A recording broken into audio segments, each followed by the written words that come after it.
Music is powerful, isn't it?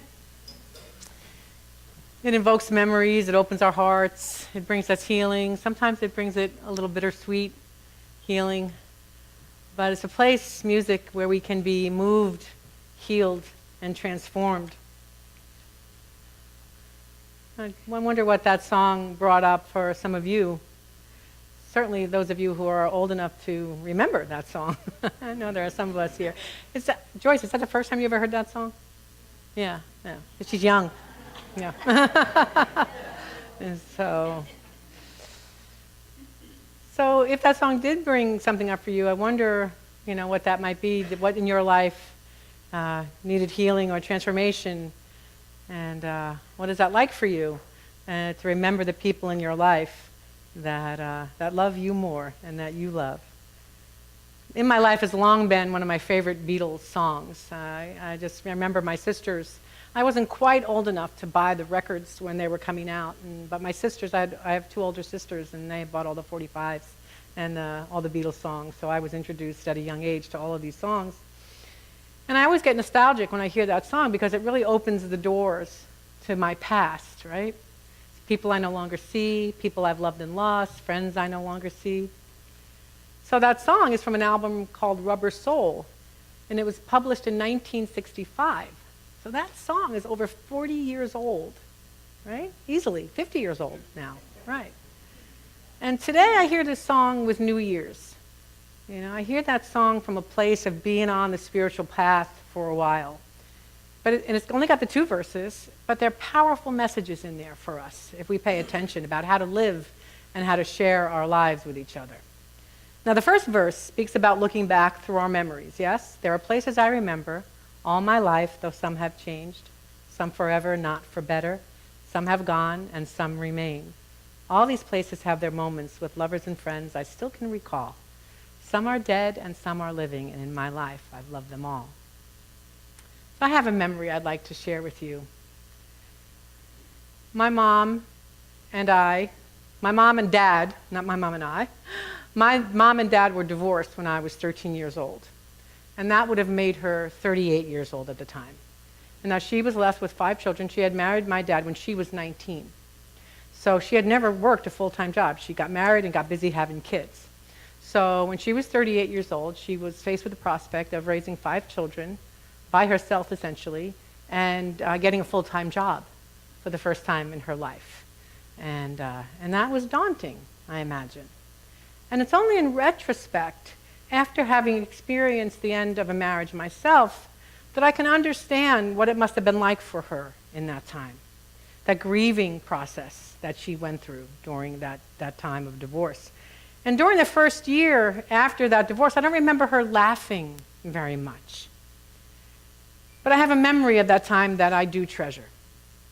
During that first year, so my mom didn't drive, right? And we lived not in an urban, but we lived in a neighborhood where we could walk to a grocery store. And so when some of my older sisters weren't available, my mom and I would walk to the neighborhood grocery store every now and then. And one day when we were walking back from the grocery store, and we each had a bag of groceries, it was summer, and all of a sudden it started pouring down rain, one of those really heavy summer rains. And we recognized that it was raining so hard on us, and across the street, there was no rain at all, literally. And we were delighted by that, right? We were delighted by that. And then you know how sometimes in those heavy rains, and it was kind of on a gentle hill, there's these mini rivers that all of a sudden spring up, and there was one of those mini rivers.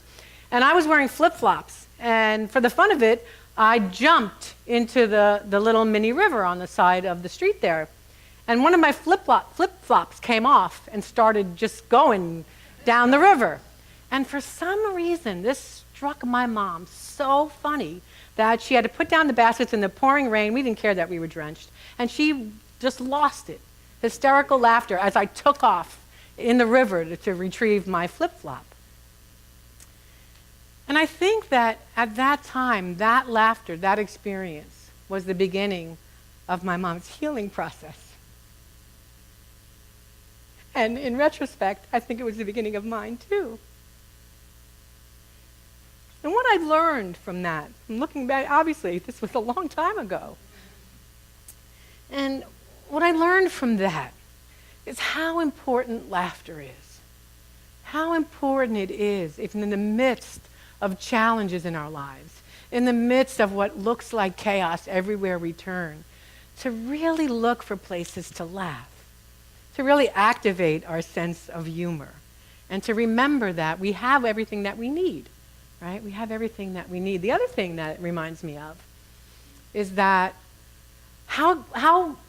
what joy I got out of making my mother laugh, right? For those of us who are parents, don't our kids love it when they make us laugh? Don't they love it when we think that they're funny? And so I remember that. It's another lesson I learned there. So that when Sophia is, trying to make us laugh, to really open up to that and to give her that gift of being able to make her parents laugh. That's a really important lesson in my life. Remembering is a valuable spiritual process. It's about reflection, right?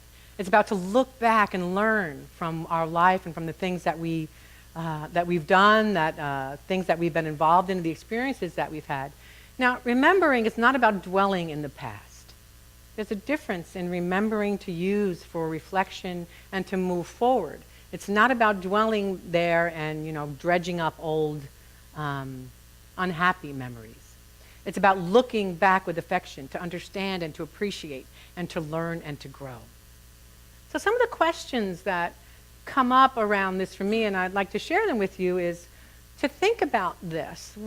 Who has had the most positive influence in your life? What was the greatest lesson or one of the greatest lessons that you've learned in your life? What was the deepest experience of love that you've had? And who have you laughed with? Right? To remember that.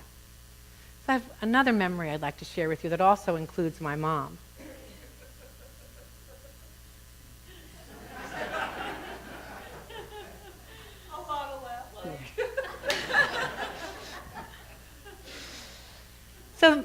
So I told you that I was 38. My mom was 38 in that first memory, and I was 13. Well, my mom died 4 years later of cancer.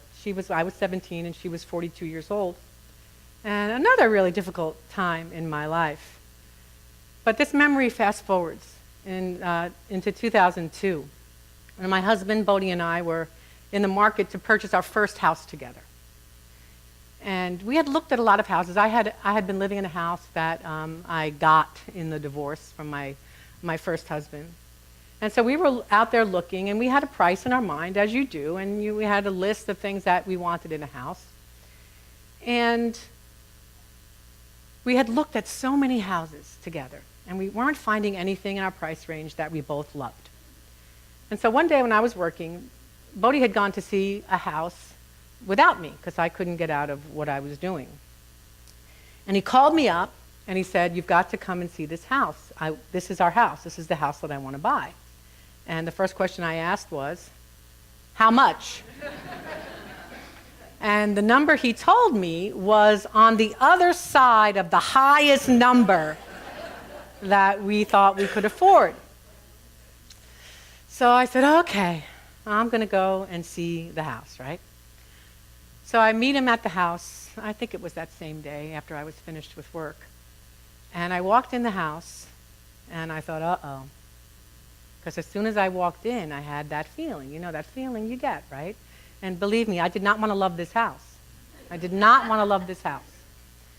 So I walk in, and I walk around in the front room, and the kitchen, and the big living room, and the 2 bedrooms, and then I walk down, and I walk up into the 3rd level, and there's a beautiful master bedroom, and I'm like, my stomach is sinking because I'm falling in love with this house.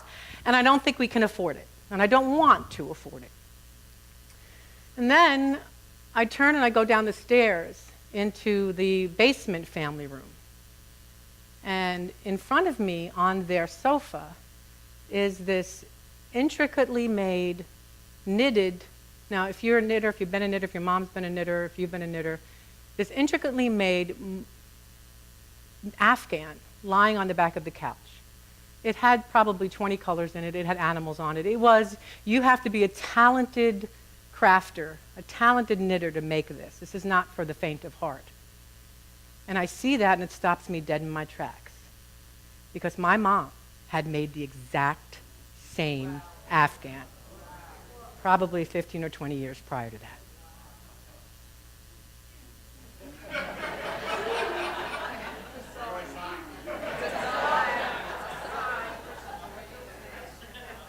Where do I sign?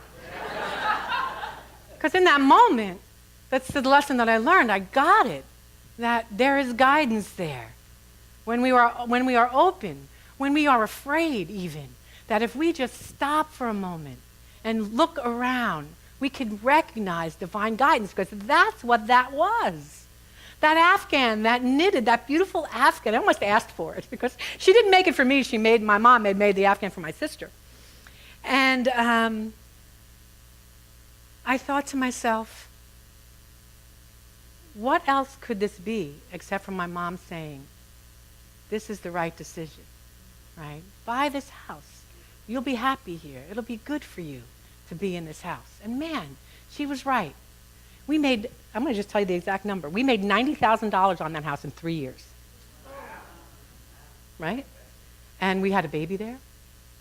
And we ministered there together. It was a wonderful, beautiful house for us. And we only sold it because we got jobs together in Albuquerque to become co-ministers there.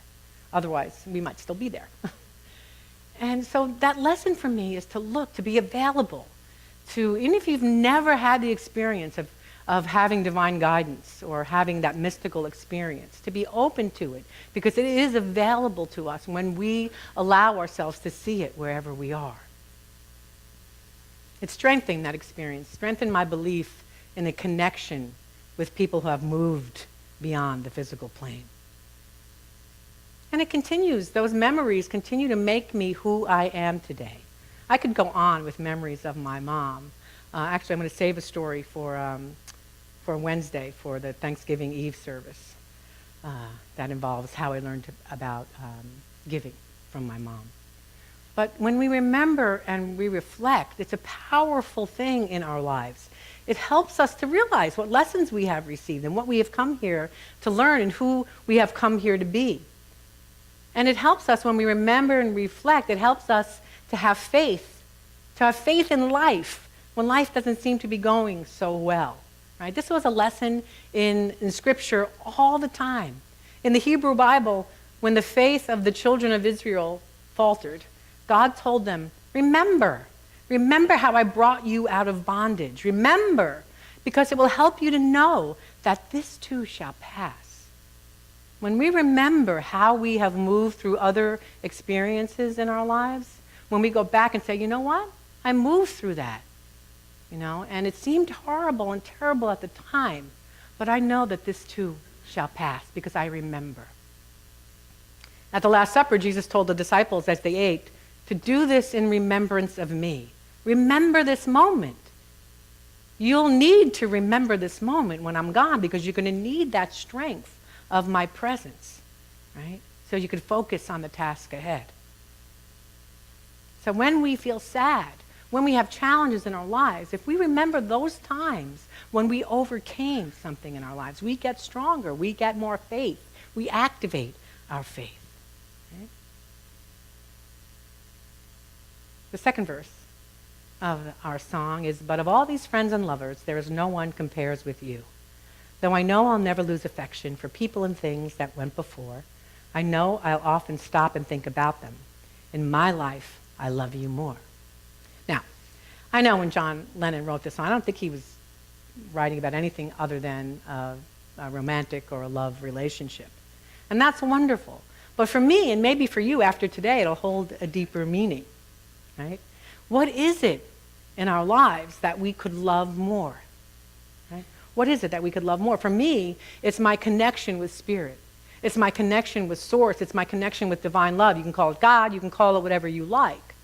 But it's remembering that the divine infinite is the most precious connection that we have, the source of who we are in our lives. It's the source of all that we are and all that we have. Now, Jesus told us to love the Lord your God with all your mind, all your spirit, all your soul, and all your strength.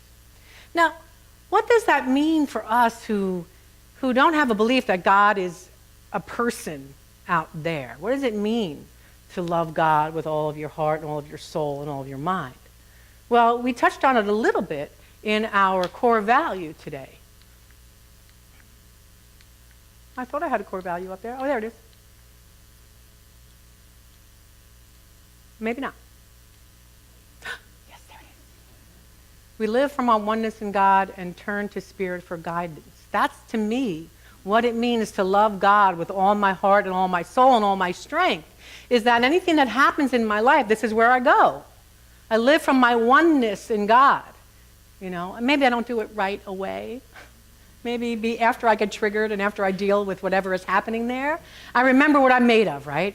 I remember that I am a piece, a part of the source, that I am an expression of the divine. And this is what it means to love, to me, to love God with all my heart and mind and strength and soul.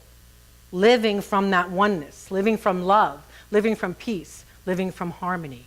And turning to that source that is inside me, my Godness, to make decisions in my life.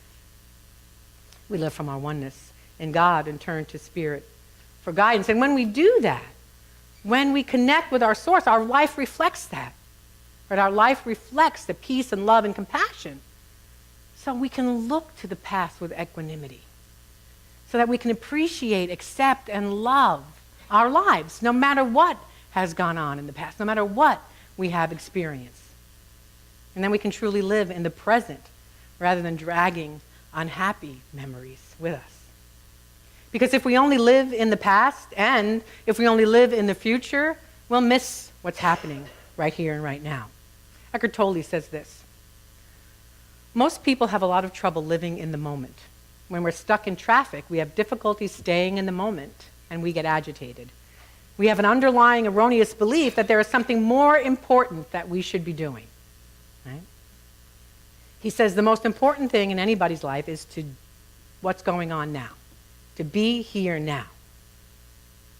If now, he says, is a moment of grief, that's what you should be experiencing.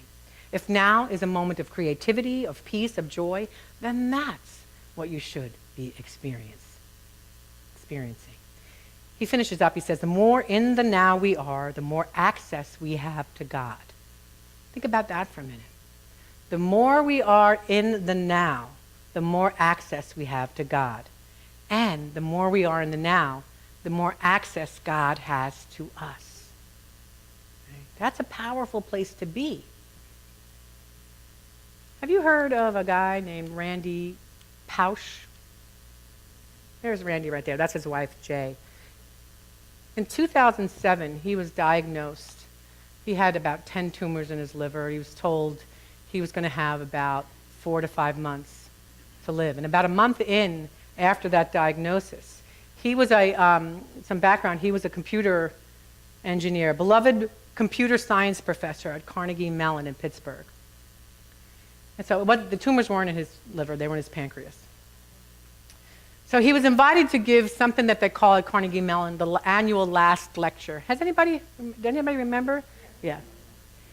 So in the last lecture, he talked about the process of dying and about his dreams and about how to help others fulfill their dreams. His philosophy was simple. You can't always change what happens to you, but you can change how you deal with it. And no matter what is happening, strive to live your life as fully as you can right now. Then after I watched that lecture, I watched, there was an interview with Diane Sawyer on YouTube with Randy and his wife, I think it's Jay. And I was struck by something Jay had to say. She was asked how she copes with the knowledge that her husband will die soon. And she said that in her darkest times, she repeats a phrase to herself. She affirms, I have everything I need. I have everything I need. And she was asked by Diane Sawyer, are you saying today that you have a kind of peace? And Jay said, yes. For better or worse, it is what it is. And I can't change the fact that Randy has cancer, no matter how much I want to. I have to live with that. And in order to do so, I accept the circumstances, I accept the conditions upon which we are living, and I am at peace with that. I don't like it, but I accept it. So as much as she can, she lives in the moment, not in the past or in the future. So she says to herself, I have all I need. So in the times of our challenge, that's a very simple tool that we can use. When we're facing challenge or we get a diagnosis or a loved one gets a diagnosis, to remember to turn within, to breathe, and to affirm, I have all I need. Would you do that with me? Let's take a breath. And together, I have all I need. We do. We have all that we need to handle our lives. We have all that we need to handle this present moment. If we turn within and we allow ourselves to be Spirit-led, we have all we need.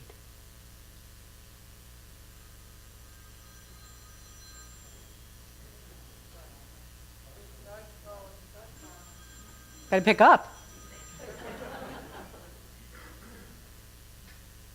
And the other thing we can do after we affirm, I have all I need, is we can affirm, I can handle this. Want to try that one? Let's breathe. Together. I can handle this. Now let's put them together. I have all I need and I can handle this. I have all I need and I can handle this. So this is what happens, what I have been using as my practice this past week, is to affirm that I have all I need in every single moment and that I can handle what's in front of me. I have the tools, and so do you. So does everyone here have the tools they need. So I invite you this week to maybe listen. If you want to download that song, or go on YouTube and listen to the song In My Life and see where it takes you. See what memories come up for you. And then I invite you to share a memory with another person. And today we have our potluck, and so if a memory has come up for you during our potluck time and our time of hospitality, you might want to share a memory with another person. It could be a time when you knew you were loved, a time when you were loving someone else, a time when you learned an important lesson. And when you're there, I invite you to accept and embrace whatever that memory is, to whatever lesson that you got from that memory, to fully embrace being Spirit-led. And to try in as much as you can to be in the now moment, because that is where the love, the joy, the strength, everything that you need to live your fullest life now. I affirm this truth for each and every one of us. Namaste.